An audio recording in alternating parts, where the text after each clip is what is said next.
Hello guys, have a great day to everyone. Once again, welcome back to my channel. And this is your small content creator, walking vlogs. At guys, andito po itong isa papakita sa inyo guys. Ito po ay isang obra maestra po guys na tinatawag po nilang metal cropping.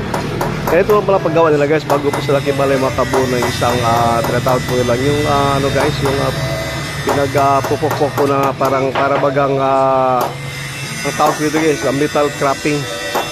Sa salita pong Tagalog guys, sabi nila pinagpupok daw, kaya bago po siya kibali na buo po na ganito.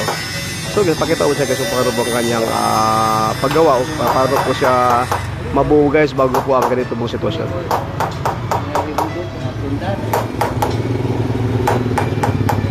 So ganyan lang pa siya guys, kibali po buo niya guys. Talagang pinupukpok muna bago po mabuo kibali ang ganito pong uri ng trabaho po guys. Bagkus hindi po siya ganun kadali dahil marami po kasi tuwiso guys bago po sila kibali makakabuo po ng ganito pong gawain. At bago po kibali matapos po guys, kailangan inaano mo muna. Kumbagay dinidrawing muna or binibigyan mo ng pattern guys kasi gano'n. Kapag pagdating na po kibali sa final, ito na po siya guys, kanina po siya pukpok.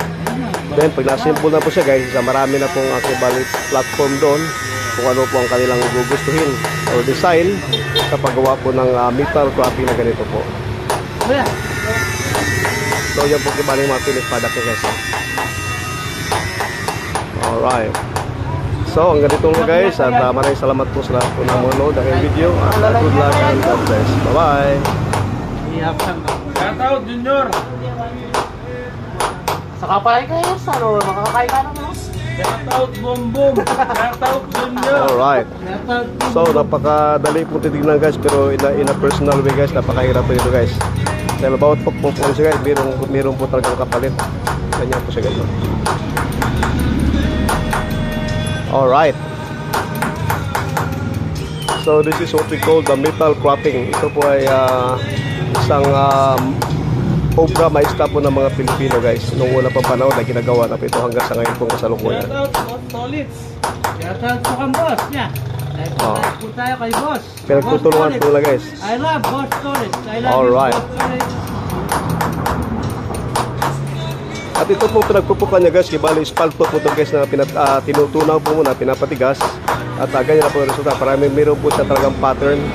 Yan po kibali ang inuubra po nila. Halos na po na po siya guys. At okay, at naipakita ko na po lahat guys. Hanggang dito lang. Maraming salamat po sa inyo pong panood. Bye bye and God bless.